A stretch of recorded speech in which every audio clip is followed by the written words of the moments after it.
Hi friends, welcome to Lawmit. I am Muskan Mandhyan, your legal guide. So आज के इस video में हम डिस्कस करने वाले हैं एक नेगेटिव आइडियोलॉजी के बारे में, and that is fascism. So guys, ये वीडियो का पार्ट 1 है फासिज्म के ऊपर। सो गाइज, मैंने यूट्यूब के साथ साथ इंस्टा पे भी पोल किया था between welfare state and fascism. तो फासिज्म को ज्यादा वोट मिले, इसलिए मैं फासिज्म पे वीडियो बना रही हूँ। इसके ठीक बाद मैं वेलफेयर स्टेट पर भी वीडियो बनाऊंगी। आई रिक्वेस्ट यू गाइज कि प्लीज मुझे ध्यान से सुनते रहिए, एंड जरूरी लगे तो प्लीज नोट्स बनाते रहिए। And let's start. फासिज्म एक कंप्लीट डिक्टेटोरियल एंड एक टोटलिटेरियन आइडिया है। टोटलिटेरियन यार is a form of government, ठीक है, that permits no individual freedom and that seeks complete subordination of all aspects of individual life to the authority of the state। यानी totalitarian government में individual के पास कोई भी freedom या कोई भी लिबर्टी नहीं रह जाती है। जितने भी एस्पेक्ट्स हैं इंडिविजुअल की लाइफ के, सोशल, कल्चरल, रिलीजियस, वो सब सबऑर्डिनेट होते हैं स्टेट की अथॉरिटी से।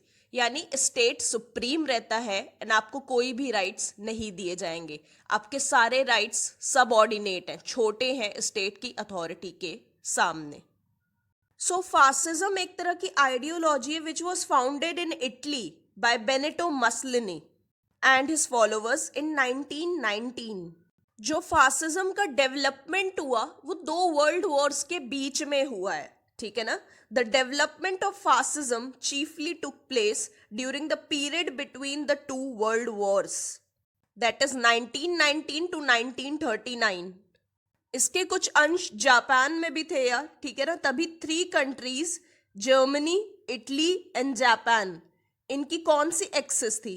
इनकी एक्सिस थी बर्लिन, रोम, टोक्यो एक्सिस। ये जो 3 कंट्रीज हैं ये क्या बनाती हैं? बर्लिन, रोम, टोक्यो एक्सिस। मतलब ये एक्सिस पार्स है।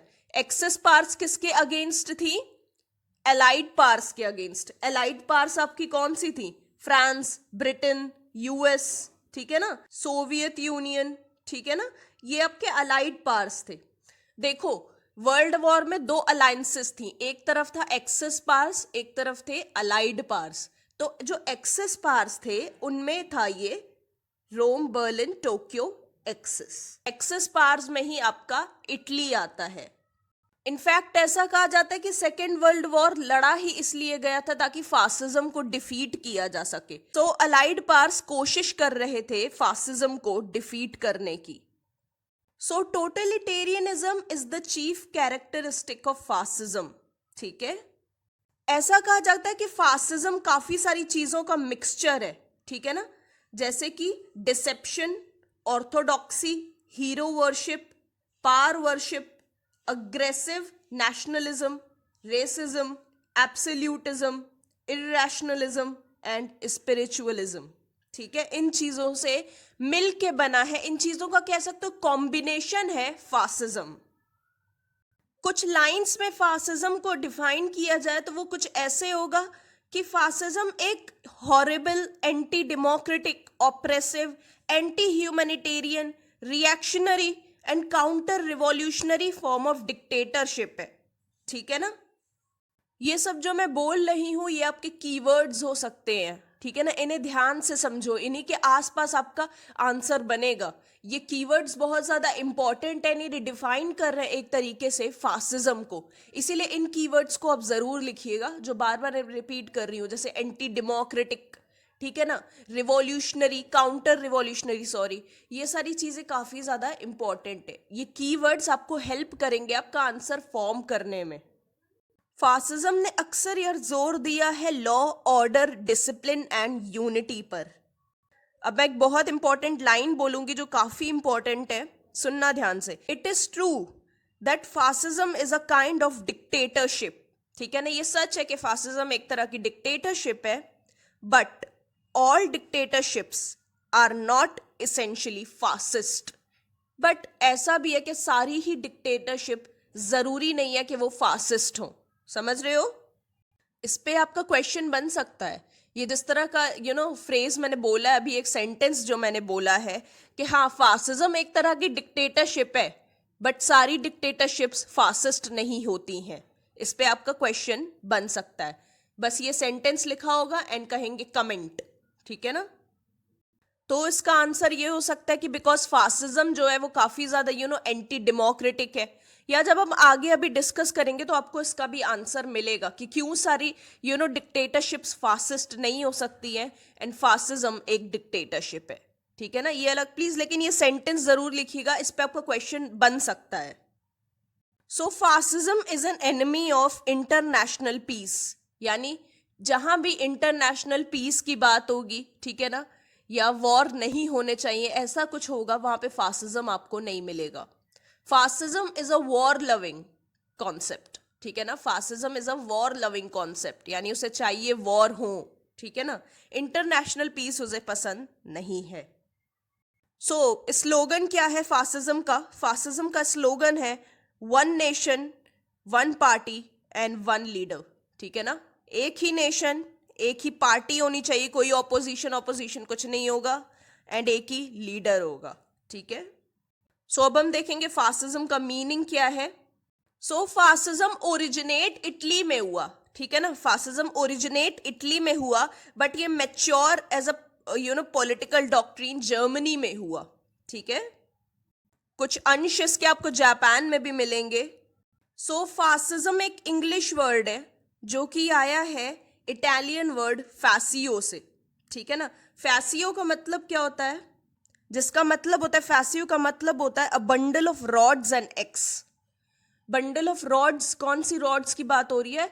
जो लकड़ी की रॉड नहीं रहती है उनकी बात हो रही है, लकड़ी की रॉड एंड एक एक्स, यही मतलब होता है फैसियो का, और यही सिंबल भी था किसका? फैसिज्म का, यही सिंबल था। सो एंशिएंट रोम में bundle of rods with an X was the sign of authority which included the power of life and death, ठीक है ना। ये किसका साइन था? अथॉरिटी का साइन था, और इसमें किस चीज की पावर इंक्लूडेड थी? लाइफ और डेथ की, ठीक है। So fascio was the state emblem of ancient Rome, ठीक है। बंडल ऑफ रॉड्स का वहां पे मतलब था symbol of national unity, and x क्या सिग्निफाई करती थी? Symbol of power and authority, ठीक है। अच्छा, वर्ल्ड वॉर 1 के बाद जो मसलनी था उसने क्या किया? उसने इस एम्बलम को नेशनल एम्बलम डिक्लेयर कर दिया, ठीक है, इटली का। सो यहां से हमें पता चल रहा है कि फासिज्म एक यूनिक मिक्सचर है अथॉरिटी एंड कोऑपरेशन का। सो देखते हैं मसलनी ने क्या कहा है। मसलनी ने कहा है fascism is based on reality, ठीक है। फासिज्म रियलिटी पर बेस्ड है। We want to be definite and real, ठीक है। Our program is action no talk, मतलब कि फासिज्म रियलिटी पर बेस्ड एक कॉन्सेप्ट है, मसलनी कह रहे हैं, एंड वो डेफिनेट होना चाहते हैं एंड रियल होना चाहते हैं, ठीक है। बिकॉज उनका प्रोग्राम क्या है? उनका प्रोग्राम है एक्शन एंड नॉट टॉक, यानी एक्शन लो, बातें कम करो, ठीक है ना। So doctrine of fascism arose as a theory of reaction, ठीक है। फासिज्म एक थ्योरी ऑफ रिएक्शन की तरह आया। किसके लिए ये था reaction? To democracy, to socialism and communism, ठीक है ना। फासिज्म एक रिएक्शनरी थ्योरी बना, किसके अगेंस्ट? किसके अगेंस्ट था ये reaction? Democracy, socialism and communism के अगेंस्ट। सो फासिज्म, ठीक है ना, establishes monopoly of the nation state in all internal and external matters। मतलब इंटरनली ये क्या, कैसे मोनोपोली एस्टैब्लिश करता है स्टेट की? वो कहता है कोई भी ह्यूमन एसोसिएशन और organisation within the state, ठीक है ना, within the state, state के अंदर कोई भी ह्यूमन एसोसिएशन या ऑर्गेनाइजेशन स्टेट से कॉम्पीट नहीं कर सकती है, ठीक है ना। किस चीज के लिए कॉम्पीट नहीं कर सकती है? For the loyalty of the individual. ऐसा कभी नहीं होगा कि इंडिविजुअल स्टेट को छोड़ के किसी दूसरी ऑर्गेनाइजेशन को ज्यादा फेवर करे, उसकी तरफ ज्यादा लॉयल रहे, ठीक है ना, ऐसा बिल्कुल भी नहीं होगा। Why? Because state is supreme. Fascism ने क्या बोला है? State is supreme authority. और एक्सटर्नली ये कैसे स्टैब्लिश करता है मोनोपोली स्टेट की? वो कहता है इंटरनेशनल स्फेयर में it does not support international organizations for settlement of disputes।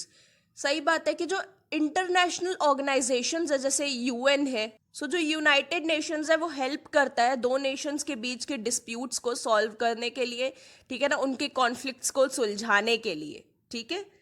तो इन सब पे जो ये इंटरनेशनल ऑर्गेनाइजेशंस हैं, मसलनी बिलीव नहीं करता था, ठीक है ना, फासिज्म का बिलीव इन इंटरनेशनल ऑर्गेनाइजेशंस पर नहीं था और ना इन्हें वो सपोर्ट करता था।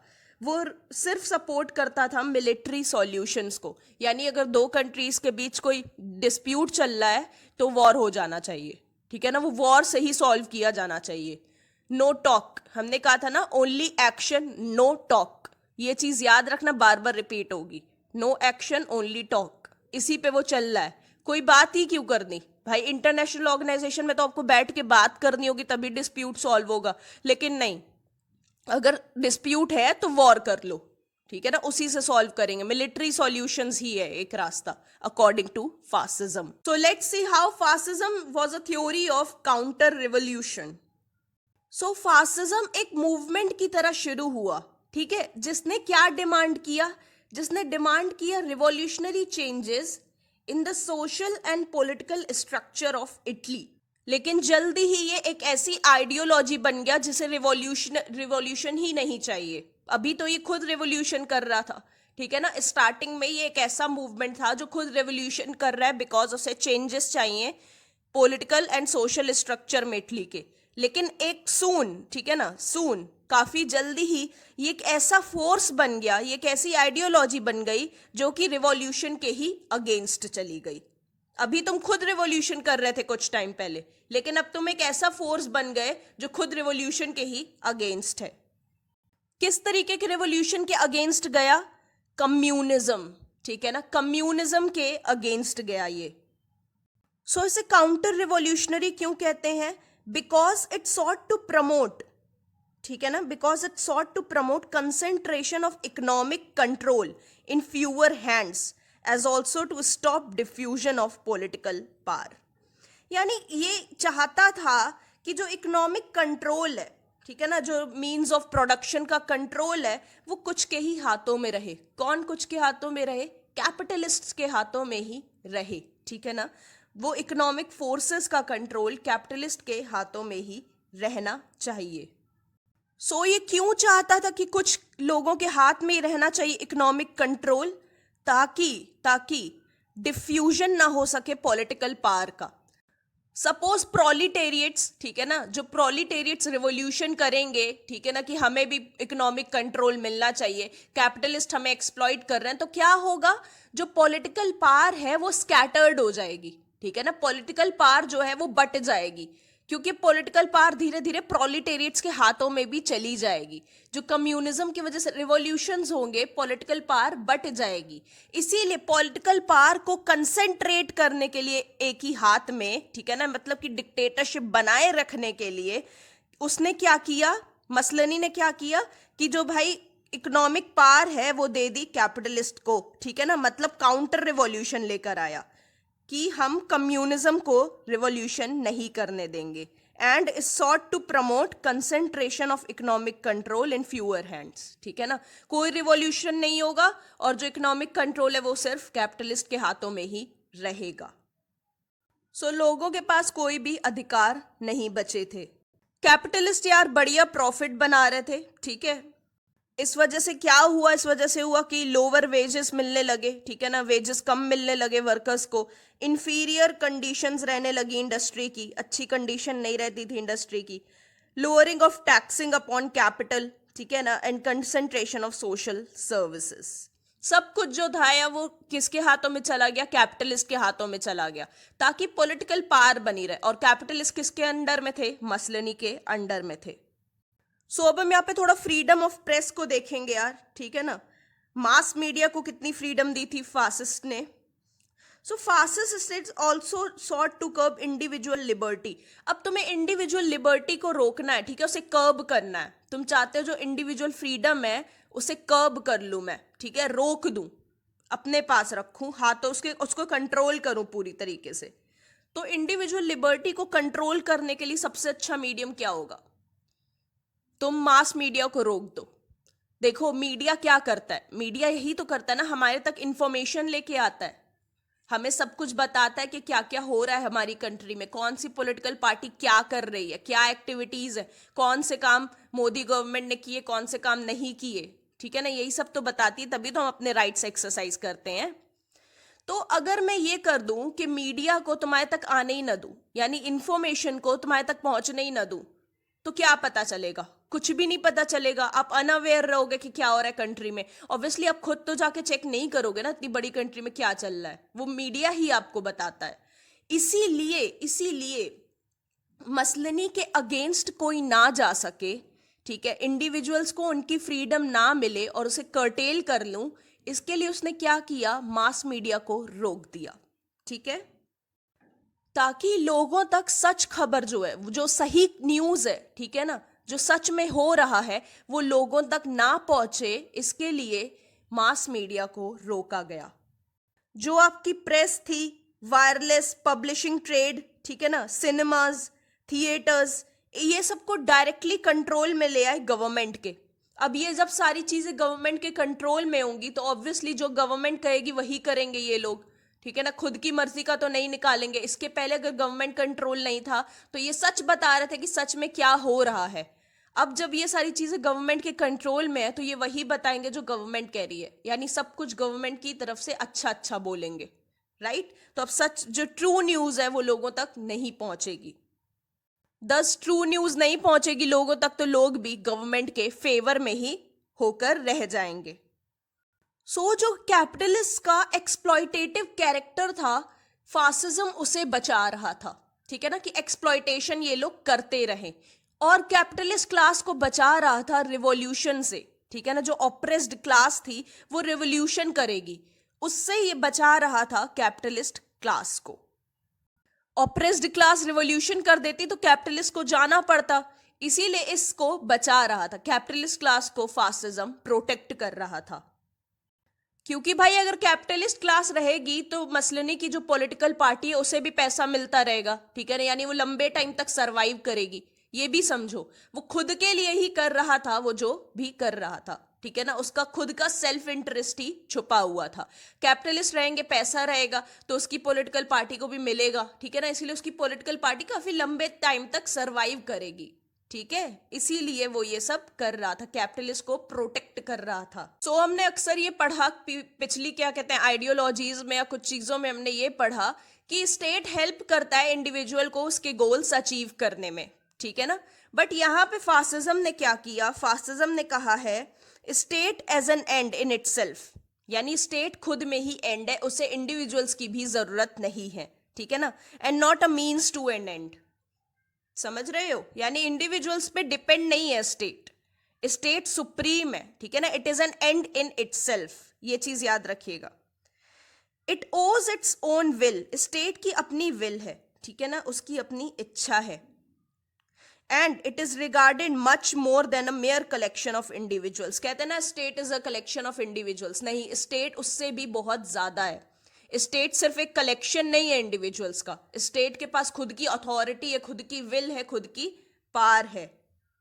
ओके, यहाँ पे एक बहुत इंपॉर्टेंट चीज है, वो ये है कि फासिज्म की, ठीक है ना, कोई बेसिस नहीं है, फासिज्म का कोई भी बेसिस या कोई डेफिनेट फिलॉसफी नहीं है कि अच्छा इस चीज पे बेस्ड है फासिज्म, नहीं, फासिज्म का कोई भी बेसिस प्रेजेंट नहीं है, ठीक है। फासिज्म हमें किनकी राइटिंग्स में मिल जाएगा, फासिज्म हमें मिल जाएगा मसलनी की राइटिंग्स में एंड रॉको की राइटिंग्स में एटसेट्रा। फासिज्म के जो मेथड्स ऑफ डायरेक्ट एक्शन है, ठीक है ना, कहता है ना फासिज्म, मसलनी ने क्या कहा था, only action and no talk.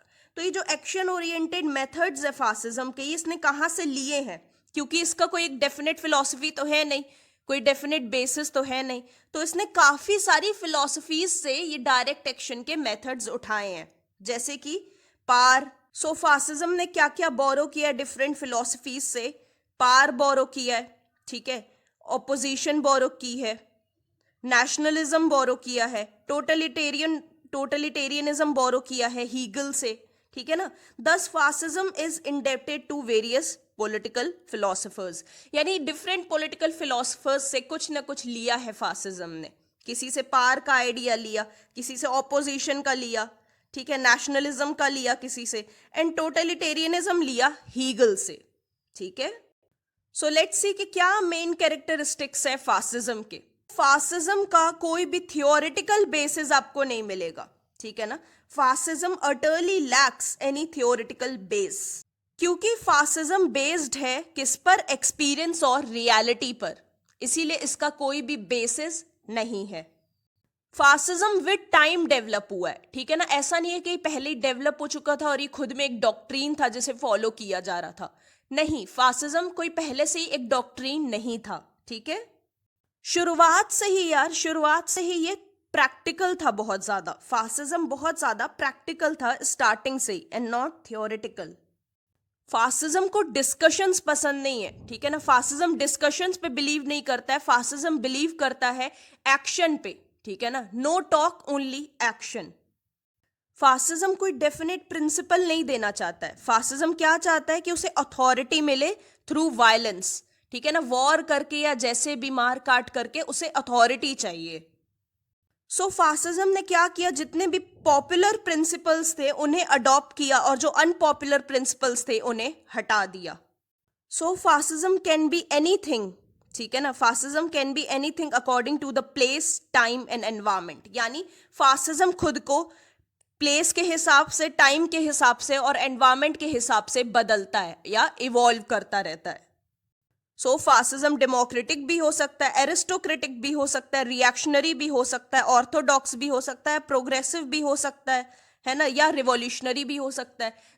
जैसी प्लेस होगी, जैसा टाइम होगा, ठीक है ना, या जैसा एनवायरमेंट होगा, जिस भी चीज की जरूरत होगी, वैसे ही फासिज्म खुद को बना लेगा।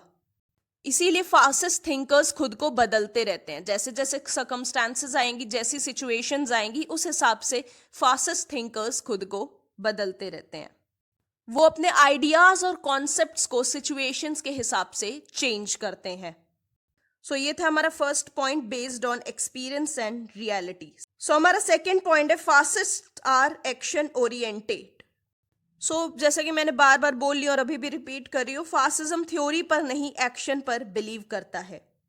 एक्शन को टॉप प्रायोरिटी देनी चाहिए एंड देन थ्योरी को करना चाहिए, ठीक है ना, मतलब पहले एक्शन करो फिर बातें करो, ठीक है ना, first action should take place. So हम कह सकते हैं कि फासिस्ट जो होते हैं वो रियलिस्ट्स होते हैं, ठीक है ना, एंड नॉट थ्योरिस्ट्स। सो फासिज्म एक ग्लोरियस पिक्चर हमारे सामने रखता है नेशन की, ठीक है, वो नेशन को इस तरह से दिखाता है कि उसकी अपनी विल है, ठीक है, और वो उसके अपने ही गोल्स हैं। इंडिविजुअल की जो सबसे इंपॉर्टेंट ड्यूटी है वो क्या होनी चाहिए, टू सर्व द नेशन, ठीक है ना, नेशन को सर्व करना। फासिज्म चाहता है कि इंडिविजुअल पूरी तरीके से लॉयल रहे स्टेट के टूवर्ड्स, ठीक है ना, और सब कुछ अपना स्टेट को दे दे। सो प्रेस, फिल्म्स, ठीक है ना, जो हर मोड है मास मीडिया का, उन सबको रेगुलेट करना चाहिए, वो सारी चीजें गवर्नमेंट के कंट्रोल में रहनी चाहिए। अगर मास मीडिया को हम कंट्रोल कर लेंगे तो जो लोग हैं कंट्री के, ठीक है ना, उनके थॉट्स एंड सेंटिमेंट्स को भी हम कंट्रोल कर लेंगे, ठीक है। सो नेशन पहले आती है एंड इंडिविजुअल बाद में आता है, अकॉर्डिंग टू फासिज्म। सो इसे आप क्या कहोगे, ये जो सारी चीजें, इसे एक्सट्रीम नेशनलिज्म कहेंगे यार, ठीक है ना, and glorification of nation. So fascism बहुत स्ट्रिक्टली ये मानता है कि जो इंडिविजुअल है उसकी इंपॉर्टेंस सिर्फ स्टेट के अंदर है, अगर उसे स्टेट के बाहर कर देंगे, ठीक है ना, नेशन के बाहर कर देंगे, नेशन से सेपरेट कर देंगे इंडिविजुअल को, तो उसका कोई भी काम नहीं रह जाएगा, वो किसी भी काम का नहीं रह जाएगा। सो फासिज्म कहता है सिर्फ वही सेंटिमेंट्स अच्छे हैं जो नेशन को डेवलप कर रहे हैं, ठीक है ना, नेशन के लिए जो अच्छे हैं। और मास मीडिया का काम यही होना चाहिए कि वो नेशन को ग्लोरीफाई करे, ठीक है ना, लोगों के माइंड में नेशन की एक अच्छी पिक्चर बना कर रखे। नेशन की इंसल्ट करता है अगर मास मीडिया, तो मास मीडिया को हटा देना चाहिए, ठीक है ना। इसीलिए मास मीडिया को कंट्रोल करके रखती थी गवर्नमेंट। मसले की गवर्नमेंट क्या करती थी, मास मीडिया को कंट्रोल में रखती थी, ताकि एक नेशन की अच्छी पिक्चर लोगों के माइंड में क्रिएट हो। सो फोर्थ पॉइंट में ये है कि यार जैसे कि नेशन को ग्लोरीफाई किया गया है, उसी तरीके से वॉर को भी ग्लोरीफाई किया गया है। अग्रेशन को बहुत ज्यादा पसंद करता है फासिज्म, फासिज्म अपोज्ड है इंटरनेशनल पीस एंड हार्मनी के। सो अकॉर्डिंग टू फासिज्म, ठीक है ना, war is the symbol of good health of the state, यानी स्टेट के अच्छे स्वास्थ्य के लिए, ठीक है ना, स्टेट की अच्छी हेल्थ बनी रहे, उसका स्वास्थ्य अच्छा रहे, इसके लिए वॉर बहुत ज्यादा जरूरी है। और जितने ज्यादा वॉर होंगे स्टेट में, उसका मतलब ये होगा कि स्टेट की हेल्थ उतनी ज्यादा अच्छी है। वॉर स्टेट को फिट बनाता है एंड पोटेंशियल बनाता है। जैसे ही स्टेट वॉर लड़ना बंद कर देता है, वॉर से क्या होगा, आप एक्सपैंड करोगे, ठीक है ना, अगर आप वॉर जीत गए तो दूसरी कंट्री पर आपका कब्जा हो जाएगा। तो फासिज्म इस आइडिया को सपोर्ट नहीं करता that state is a group of individuals. Individual can not be the जज बट द स्टेट ओनली, यानी जो बेफालतू की लिबर्टीज मिली है इंडिविजुअल्स को, ठीक है ना, जो बेफालतू की फ्रीडम मिली है वो छीन लेता है फासिज्म इंडिविजुअल से, ठीक है ना। इसीलिए इंडिविजुअल खुद के लिए सब कुछ डिसाइड नहीं कर सकता, उसके लिए जो भी डिसीजन होगा वो स्टेट लेगा, ठीक है ना। इसीलिए इंडिविजुअल खुद अपना जज नहीं बन सकता, जो भी करेगा स्टेट ही जज करेगा। सो जितनी भी पावर थी वो स्टेट में ही कंसेंट्रेट कर दी थी फासिज्म ने। स्टेट के नाम पर यार एक्चुअली में ताकत जो थी वो फासिस्ट पार्टी के हाथ में थी, और फासिस्ट पार्टी का लीडर कौन था, मसलनी, यानी पूरी की पूरी ताकत मसलनी के हाथ में थी। भाई आखिर स्टेट को चला कौन रहा है, स्टेट को फासिस्ट पार्टी ही तो चला रही थी, फासिस्ट पार्टी का लीडर कौन था, मसलनी था। इंडिविजुअल यार एक तरीके से गुलाम बन के रह गया था स्टेट का, जो स्टेट कह रहा है उसे वो करना है, यानी किसके गुलाम बन के रह गए थे, मसलनी के, ठीक है ना। जितने भी इंडिविजुअल्स के राइट्स थे वो मसलनी ने छीन लिए थे।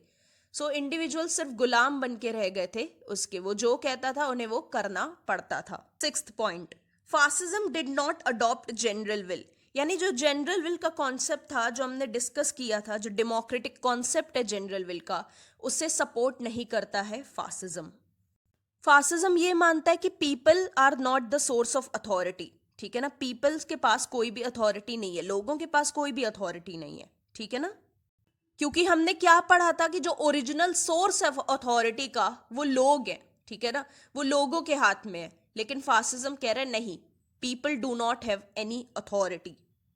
फासिज्म मानता है कि इलेक्शंस के थ्रू एक गवर्नमेंट नहीं बनाई जा सकती है, इलेक्शन अच्छा मोड नहीं है गवर्नमेंट बनाने का। इंस्टेड कैसे गवर्नमेंट बनाई जानी चाहिए, गवर्नमेंट ऐसे बनाई जानी चाहिए कि कुछ लोगों के हाथों में ही, ठीक है ना, कुछ लोगों के हाथों में ही हमें ताकत दे देनी चाहिए। वो कुछ लोग कौन होंगे, जो नेचुरली सोशल एंड पेट्रियट्स हैं। वो कुछ लोग कौन होंगे, जो सोशल एंड पेट्रियट्स हैं, ठीक है ना, जो देशभक्त हैं, उनके हाथों में हमें ये ताकत दे देनी चाहिए गवर्नमेंट फॉर्म करने की। एंड इलेक्शंस के थ्रू गवर्नमेंट फॉर्म नहीं होनी चाहिए। ऐसे लोग तो सोसाइटी में काफी कम है अकॉर्डिंग टू फासिज्म, ठीक है ना। फासिज्म किसे फेवर करता है, रूल ऑफ एलीट को।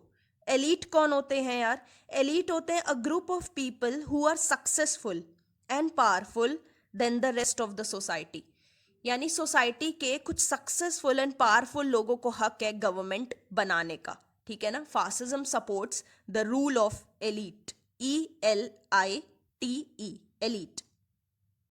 क्योंकि फासिज्म मानता है जो इलेक्शन के थ्रू डेमोक्रेटिक गवर्नमेंट आती है उसके रूलर्स रिलायबल और एफिशिएंट नहीं होते हैं, ठीक है। क्योंकि लोगों के पास एबिलिटी नहीं है कि वो गवर्नमेंट फॉर्म कर सके, लोगों के पास इतना दिमाग नहीं है कि वो अपने लीडर्स खुद चूज कर सके। हम यहाँ पे कह सकते हैं fascism believes in political elitism, ठीक है ना, एलिटिज्म, ELITISM, एलिटिज्म। एलिट का मैंने आपको मीनिंग बता दिया है। तो फासिस्ट बिलीव करते हैं पॉलिटिकल एलिटिज्म ने, यानी कुछ सक्सेसफुल एंड पावरफुल लोग जो है सोसाइटी के, उन्हें ही गवर्नमेंट फॉर्म करनी चाहिए। नेक्स्ट पॉइंट है state is an end in itself. मैंने कहा था कि स्टेट को इंडिविजुअल्स की इतनी जरूरत नहीं है, वो मानते हैं कि स्टेट पहले आता है, इंडिविजुअल बाद में आता है। तो इंडिविजुअल अगर सेक्रीफाइस भी कर रहा है खुद को स्टेट के लिए तो वो अच्छा है। अगर कॉन्फ्लिक्ट हो जाता है स्टेट के इंटरेस्ट के बीच में और इंडिविजुअल्स के इंटरेस्ट के बीच में, तो स्टेट के इंटरेस्ट को प्रायोरिटी मिलनी चाहिए एंड ना कि इंडिविजुअल के इंटरेस्ट को। फासिज्म डेमोक्रेसी के अगेंस्ट है एंड इक्वालिटी के अगेंस्ट है। फासिज्म के अकॉर्डिंग पार्लियामेंट ठीक है ना, पार्लियामेंट में सिर्फ बातें होती हैं, parliament is a talking shop, ठीक है, and democracy is a government by fools, यानी बेवकूफ लोग गवर्नमेंट बनाते हैं डेमोक्रेसी में, ठीक है, और जो पार्लियामेंट है वो एक टॉकिंग शॉप है जहां पे सिर्फ बातें या डिस्कशंस होते हैं और एक्शन नहीं लिया जाता। So fascists are in favour of following the leader blindly, यानी लीडर जो कह रहा है वो करते जाओ, अपना दिमाग मत चलाओ, बेसिकली फासिज्म यही कह रहा है। फासिज्म के क्या गए स्लोगन क्या है, ऑर्डर, डिसिप्लिन एंड अथॉरिटी, यानी ऑर्डर फॉलो करो, डिसिप्लिन रहो एंड अथॉरिटी को मानो, ठीक है ना, अथॉरिटी के आगे झुको, यही स्लोगन है फासिज्म का, ऑर्डर, डिसिप्लिन एंड ऑथोरिटी। मसलनी ने बहुत ज्यादा प्रायोरिटी दी है नेशनल इंटरेस्ट को, नेशनल इंटरेस्ट यार टॉप पे रखा है मसलनी ने। इवन मसलनी ने ये खुद कहा है कि वो खुद ही स्टेट है, ठीक है ना, इटली में उसने एक बार कहा था ही डिक्लेयर्ड हिमसेल्फ द स्टेट, यानी मसलनी खुद स्टेट है। So everything with in the state, सब कुछ स्टेट के अंदर ही होना चाहिए, nothing outside the state, state के बाहर कुछ नहीं होगा, and nothing against the state, यानी स्टेट के अगेंस्ट भी कुछ नहीं कर सकते। सो हम ये कह सकते हैं fascism believes in leader worship, यानी लीडर की या किंग की या डिक्टेटर की पूजा करो, है ना, इसमें बिलीव करता है fascism, in leader worship. Let's move ahead guys. So अगर गवर्नमेंट को कोई क्रिटिसाइज ना करे, ठीक है ना, गवर्नमेंट को कोई क्रिटिसाइज ना करे और स्टेट इंडिविजुअल्स को सिर्फ एक टूल की तरह देखे, ठीक है ना, सिर्फ एक मशीन की तरह देखे जो उसका काम कर रही है, वो स्टेट एक ऑथोरिटेरियन है एंड टोटलिटेरियन है अपने रियल सेंस में।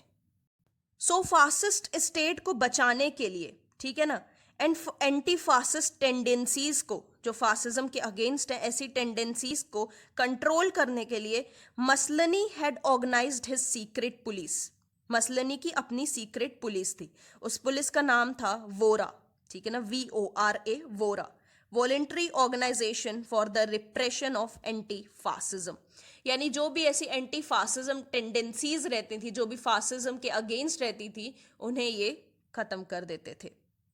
Fascism is oppose to socialism and communism, fascism class war के अगेंस्ट है, क्लास वॉर याद आ रहा है कुछ, मार्क्सिज्म में क्लास वॉर थी, किसके बीच, कैपिटलिस्ट के बीच और प्रोलिटेरिएट्स के बीच, उसी क्लास वॉर के अगेंस्ट है फासिज्म, क्योंकि फासिज्म चाहता है कि स्टेट में सब क्लासेस कोऑपरेशन के साथ रहें ताकि स्टेट को और ग्लोरी मिले, ठीक है ना, स्टेट का और नाम बढ़े, इसलिए सबको स्टेट में मिलकर रहना चाहिए according to fascism. So fascism सिर्फ एक ही क्लास को फेवर करता है, कैपिटलिज्म को, ठीक है। सो फासिज्म का मानना है violence is inevitable for the attainment of political goals, यानी अगर आपको अपने पॉलिटिकल गोल्स अचीव करने हैं तो आपको वायलेंस का सहारा लेना ही लेना होगा, वायलेंस को आप एलिमिनेट कर ही नहीं सकते हो। So for fascism violence is a virtue. Internally यानी स्टेट के इंटरनल मैटर्स में भी एंड एक्सटर्नल मैटर्स में भी फासिज्म वायलेंस का ही सहारा लेता था, बिकॉज फासिज्म मानता है कि वायलेंस से करे जाता है। सो फासिज्म ने वायलेंस को मोरल एंड पॉलिटिकल ग्राउंड से सपोर्ट किया है, ठीक है ना। Fascism is even more violent than Marxism, आपको पता है मार्क्सिज्म काफी ज्यादा वायलेंट था बिकॉज वो रेवोल्यूशन को सपोर्ट करता था, बट फासिज्म मार्क्सिज्म से भी कहीं ज्यादा वायलेंट है। सो ऑर्गेनिक थ्योरी ऑफ स्टेट में हमने क्या पढ़ा था, ऑर्गेनिक थ्योरी ऑफ स्टेट में हमने स्टेट को एक ह्यूमन बॉडी की तरह देखा था और इंडिविजुअल्स उसमें सेल की तरह थे, राइट, ये चीज हमने पढ़ी थी कि जो डिफरेंट ऑर्गन्स हैं बॉडी के वो इंडिविजुअल्स हैं एंड ऑर्गेनाइजेशंस हैं और स्टेट पूरी एक बॉडी है, यही हमने पढ़ा था ऑर्गेनिक थ्योरी ऑफ स्टेट में।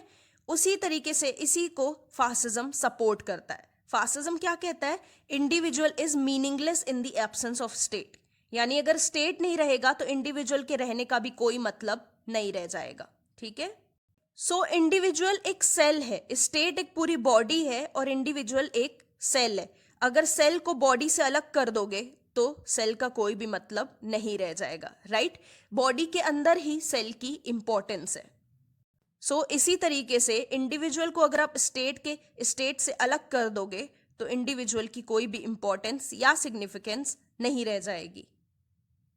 So individual has meaning in the context of state only. So fascism racial superiority में बिलीव करता है, इसीलिए मसलनी बोलता था Italy is an elite nation. ठीक है ना, रेशियल सुपीरियोरिटी में आप बिलीव करो, यानी आप मान रहे हो कि आपकी रेस अच्छी है दूसरों की रेस से, है ना, आपकी कम्युनिटी ज्यादा अच्छी है, इसीलिए तो कह रहा था ना Italy is an elite nation, यानी इटली में सक्सेसफुल एंड पावरफुल लोगों की नेशन है. ठीक है, so Italy was a superior nation than other nations. Mussolini अक्सर ऐसा कहता था Italians are the pure race. So Mussolini अक्सर ऐसा कहता था कि जो एलीट रेस है उनको अधिकार है बाकी रेसेस के ऊपर रूल करने का. ठीक है ना, जो सक्सेसफुल एंड पावरफुल रेस है उसको अधिकार है बाकी रेसेस के ऊपर रूल करने का. इसी वजह से मसलनी ने जस्टिफाई किया कि वो क्यों एक्सपैंड कर रहा है इटली को. ठीक है ना, बाकी देशों को क्यों हड़प रहा है, क्योंकि इटली एक प्योर रेस है. ठीक है ना, इटली एक रेशियल सुपीरियोरिटी एंजॉय करता है, इसीलिए वो दूसरों के ऊपर रूल कर रहा है, इसीलिए वो एक्सपैंड कर रहा है. So superior race is entitled to rule over other races. So according to fascism liberty का मतलब क्या है? Liberty is subjection to law. ठीक है ना, liberty is subjection to law and freedom of individual is nothing but obedience to the state. यानी liberty का मतलब हुआ आप लॉ के नीचे हो. ठीक है ना, आप लॉ के सबऑर्डिनेट हो. इंडिविजुअल की फ्रीडम यही है कि वो स्टेट के ऑर्डर्स माने, वो स्टेट की तरफ ओबीडियंट रहे. ठीक है ना, यही है इंडिविजुअल की फ्रीडम. सो जो ट्रेडिशनल स्लोगन था लिबर्टी, इक्वालिटी एंड फ्रेटर्निटी का, इसे फासिस्ट ने रिप्लेस करके कर दिया responsibility, discipline and hierarchy. So liberty क्या है? लिबर्टी स्टेट की तरफ से दिया हुआ गया एक कंसेशन है. ठीक है ना, and it should always be exercised in the interest of society. और लिबर्टी को हर तरीके से आपके स्टेट के फेवर में ही यूज करना चाहिए, सोसाइटी के भले के लिए ही यूज करना चाहिए. सो फासिज्म वन पार्टी रूल को यार प्रमोट करता है और उससे ही फेवर करता है, क्योंकि फासिज्म का मानना है वन पार्टी ही, ठीक है ना, एक अकेली पार्टी ही लोगों का कैरेक्टर बदल सकती है, उन्हें कंट्रोल कर सकती है. सो पार्टी का इंपॉर्टेंट काम क्या है? पार्टी का इंपॉर्टेंट काम ये है कि वो ऐसे लोगों को चूज करे जो एडमिनिस्ट्रेशन को चला सके. ठीक है ना, पार्टी का काम यही है कि वो ऐसे अच्छे अच्छे लोगों को लेकर आए, ऐसे ऐसे एफिशिएंट लोगों को लेकर आए जो एडमिनिस्ट्रेशन को रन कर सके. यही काम है पार्टी का. सो फासिज्म बहुत हद तक सपोर्ट करता है वन पार्टी रूल को. सो फासिज्म का एटीट्यूड है that it is anti labour. ठीक है ना, तभी वो एक कैपिटलिस्ट को सपोर्ट कर रहा है, बिकॉज वो एंटी लेबर टेंडेंसीज के साथ आता है. ठीक है ना, मतलब उसे लेबर्स का सपोर्ट नहीं करना है. ठीक है, तभी तो वो कम्युनिज्म के अगेंस्ट है. सो मसलनी का मानना है कि अगर हम सिर्फ इकोनॉमिक वेलबींग की बात करेंगे, यानी लोगों को इकोनॉमिकली स्ट्रांग करने की बात करेंगे, तो वो इंसान को जानवर के लेवल पे गिरा देगा. ठीक है ना, अगर सिर्फ हम इकोनॉमिक बोलेंगे, ठीक है, तो इसका मतलब यही रहेगा इंसान को वो जानवर के लेवल तक गिरा रहा है. क्योंकि इकोनॉमिक का मतलब उसके लिए ये था कि सिर्फ वन थिंग्स, उसके लिए सिर्फ एक ही मतलब था इकोनॉमिक का, कि लोगों को खाने के लिए मिले. ठीक है ना, to be fed and well fed, and would thus degrade humanity to a purely physical existence. अगर सिर्फ हम खाने की बात करेंगे, सिर्फ खाने के लिए जिंदा रहेंगे, तो इसका मतलब ये हुआ कि हम जानवर हैं. ठीक है ना, हम इंसान तो नहीं है, बिकॉज हम सिर्फ खाने के लिए ही जिंदा हैं. इसीलिए फिजिकल एग्जिस्टेंस के लिए ही हमें सिर्फ जिंदा नहीं रहना है. मसलनी का ये मानना था, इसीलिए इकोनॉमिक वेलबींग की बात कम करता था, क्योंकि इंसान को सिर्फ खाने के लिए ही जिंदा नहीं रहना है, उसके और भी गोल्स हैं. सो फासिज्म ने कैपिटलिस्ट की ही हेल्प की एंड ना कि लेबर्स की. सो फासिज्म ने पॉलिटिकल अथॉरिटी कैपिटलिस्ट को दी एंड ना कि लेबर्स को. सो फासिज्म एक ऐसी सोसाइटी लेकर आया जिसमें कि there was only a class of exploiters. सिर्फ एक्सप्लॉयटर्स की, यानी कि सिर्फ कैपिटलिस्ट की ही क्लास थी. सो फासिज्म ऐसा कर क्यों रहा है? बिकॉज जो कैपिटलिस्ट क्लास थी वो इकोनॉमिक हेल्प देती थी फासिस्ट पार्टी को, काफी ज्यादा पैसे देती थी फासिस्ट पार्टी को, जिस वजह से फासिस्ट पार्टी अच्छे से अपना काम कर पाती थी और ज्यादा एक्सपैंड कर पाती थी.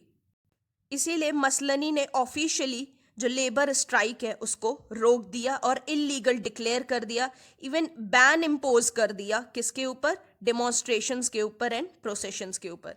यानी जो भी लेबर क्लास डेमोन्स्ट्रेशंस कर रही थी, प्रोसेशंस कर रही थी, रैलीज निकाल रही थी, उसको मसलनी ने इलीगल डिक्लेयर कर दिया, ठीक है ना, और उस पर बैन लगा दिया।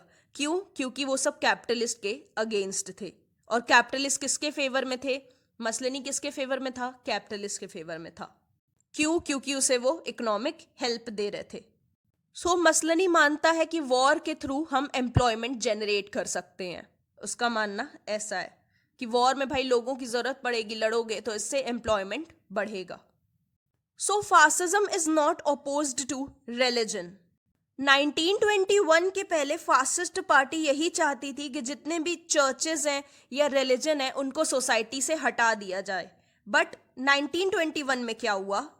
फासिस्ट पार्टी को ये रियलाइज हुआ 1921 में कि इटालियन पीपल जो हैं, जो इटली के रहने वाले लोग हैं, वो बहुत डीपली एंड स्ट्रांगली इन्फ्लुएंस्ड है। किससे इन्फ्लुएंस्ड है? कैथोलिक चर्चेस से। सो फासिस्ट पार्टी को ये बात समझ में आ गई कि जो कैथोलिक चर्च है, इसका इफेक्ट हम हटा नहीं सकते हैं इटालियंस के ऊपर से, ठीक है ना।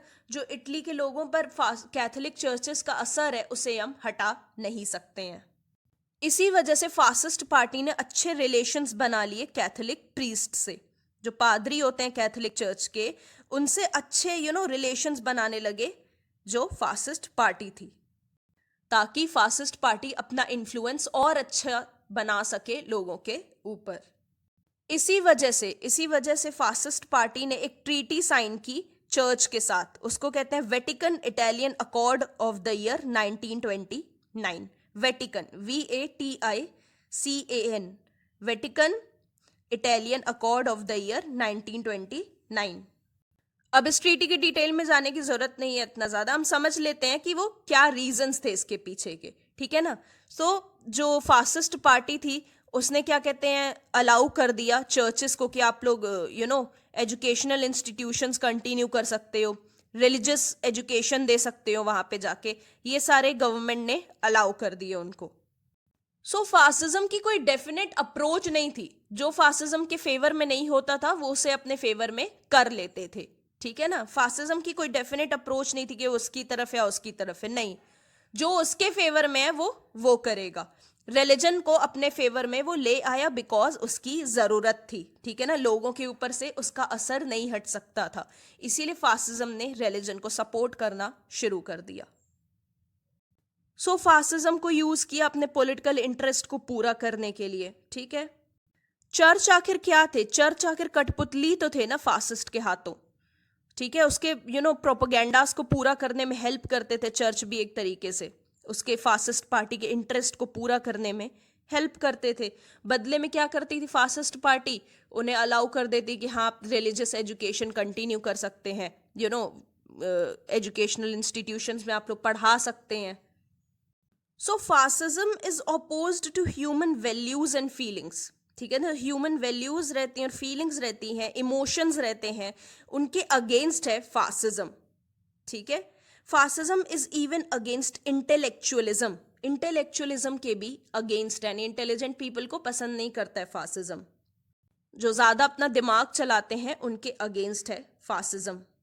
फासिज्म का मानना है कि जो लोग हैं उनके पास इतना दिमाग नहीं है, उनकी इतनी इंटेलिजेंट नहीं है, वो इतने कॉम्पिटेंट नहीं है कि वो नेशनल प्रॉब्लम्स को समझ सकें।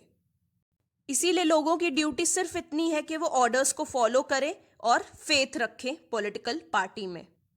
फासिज्म का मानना है जो एजुकेटेड लोग रहते हैं, ठीक है ना, वो अननेसेसरी टॉक्स में इंडल्ज होते हैं, यानी बेवजह की बातें करते हैं और एक्शन नहीं लेते हैं। सिर्फ वो नॉलेज के साथ खेलते हैं और अपनी रिस्पॉन्सिबिलिटी को रियलाइज नहीं करते हैं। फासिज्म सिर्फ फोर्स को ही इंपॉर्टेंस देता है, ठीक है ना, और इसी को उसने यूज भी किया है। So values like sympathy, pity, love, understanding, regard for others, morality and so on, ये सारी चीजें जो इंसान को एक इंसान बनाती हैं, ठीक है ना, इन द रियल टर्म्स, इन सब के अगेंस्ट थी fascist ideology. So guys fascism काफी हद तक डेमोक्रेसी के अगेंस्ट है, बिकॉज वो मानता है कि democracy corrupt, illusory, foolish and impractical political system होती है, ठीक है ना। And it is oppose to everything, मतलब कुछ सब चीजों के अगेंस्ट है फासिज्म जो भी डेमोक्रेसी के फेवर में है, ठीक है ना, पूरी तरीके से डेमोक्रेसी के अगेंस्ट है। मेजॉरिटी रूल को वो यही कहता है कि द रूल ऑफ फूल्स। तो फासिज्म ये मानता है कि लोगों को बेवकूफ बनाते हैं पॉलिटिकल लीडर्स, ठीक है ना, उन्हें मिसकंसेप्शन में रखते हैं और उनके दिमाग के साथ खेलते हैं डेमोक्रेसी में, ठीक है, क्योंकि पॉलिटिकल पावर जो है डेमोक्रेसी में कुछ लोगों के हाथों में ही रहती है और जो लीडर्स रहते हैं डेमोक्रेसी में वो काफी ज्यादा इररिस्पॉन्सिबल रहते हैं। सो गाइज इस वीडियो का पार्ट 2 बहुत जल्दी आएगा, ठीक है ना, उसके बाद हम वेलफेयर स्टेट भी डिस्कस करेंगे। सो आई होप हमने आज जो भी डिस्कस किया हो आपको क्लियर हुआ हो। अगर नहीं हुआ है please tell me in comment section, I will try my best to solve your problems. Law peeps is my insta ID, link description में दिया है, अगर कोई डाउट हो तो वहां भी आकर आप मुझसे पूछ सकते हैं। So thank you for watching this video friends and we'll meet soon in the next video. Good luck.